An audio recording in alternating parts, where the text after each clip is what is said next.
Bismillahirrahmanirrahim. Assalamualaikum warahmatullahi wabarakatuh. Halo semuanya, saya Miftah Ilmi, seorang sarjana muslim abad 21 yang akan membicarakan seputar keislaman. Sebagian masyarakat kita menganggap bahwasannya berpakaian lusuh adalah bagian dari agama. Kemudian, mengabaikan tubuh adalah bentuk dari ketakwaan dan cinta akhirat. Padahal ini semuanya keliru. Karena dari awal mula munculnya agama Islam ini mengajarkan sebuah ajaran yang mencintai kebersihan, identik dengan kebersihan, kerapihan, wangi, kemudian keindahan, kewibawaan. Jadi agama Islam tidak sama sekali mengajarkan sebuah ajaran yang berpakaian lusuh atau mengabaikan tubuh. Itu tidak mengajarkan seperti itu.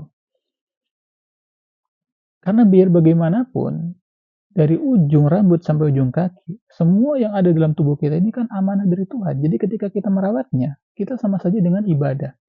Dalam satu hadis disebutkan, "Man kana lahu sya'run falyukrimhu." Siapa yang memiliki rambut, maka hendaklah memuliakan. Dengan merapikannya, menyisirkannya, bahkan kalau ada wewangian pun tidak dilarang untuk memberikan wewangian. Karena seperti itulah substansinya agama Islam. Dalam agama Islam, kita tahu ada namanya wudhu.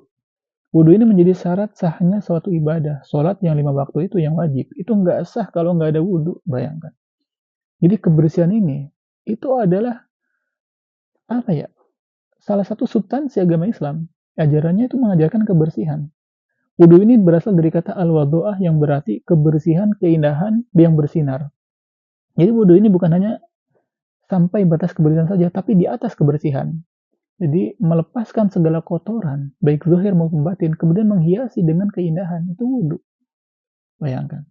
Syekh Muhammad Al-Ghazali, seorang ulama dari Mesir, seorang pemikir, sarjana Islam, beliau mengatakan bahwasanya aku tidak melihat ada ajaran lain yang begitu perhatian terhadap kebersihan melainkan agama Islam.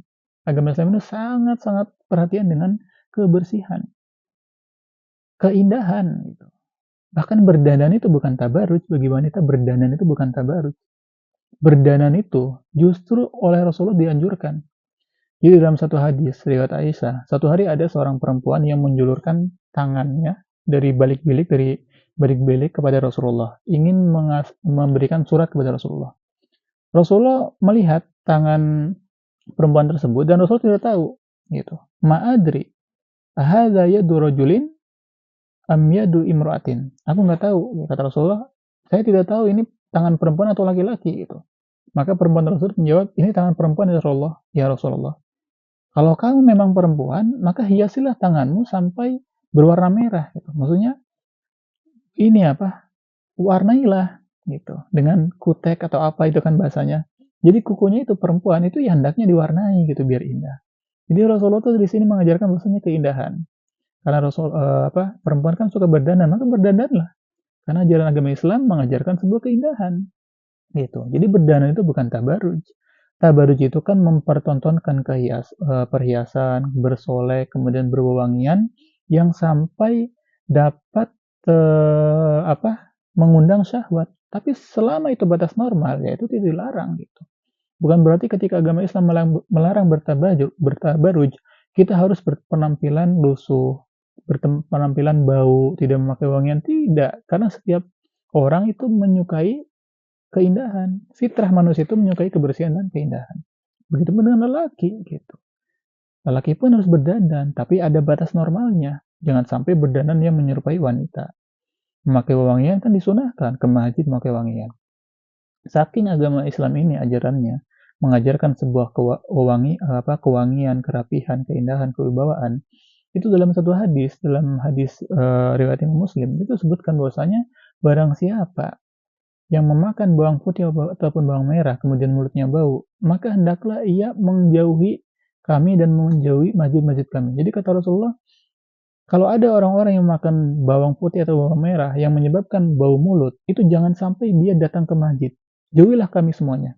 Jadi saking pentingnya kebersihan mulut pun diperhatikan oleh Rasulullah. Karena ketika kita ke masjid, mulut kita bau atau berkomunikasi dengan orang lain, itu kan mengganggu suasana sekitar. Bayangkan, tidak ada syariat yang sangat memperhatikan kebersihan lebih dari agama Islam. Bau mulut saja, kalau kita bau mulut, maka sholat jamaah kita itu digugurkan di masjid. Jadi kita nggak usah ke masjid gitu maksudnya. Bayangkan. Bukankah ini me- apa, menjelaskan betapa kebersihan itu penting gitu. Jadi selama kita merawat gigi pun itu kan ibadah.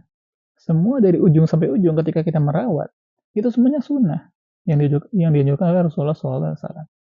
Jadi itu inti dari ajaran agama Islam itu. Bukan berarti yang memakai kelusuan itu adalah bagian dari agama. Bukan, agama hanya menyuruh untuk sederhana.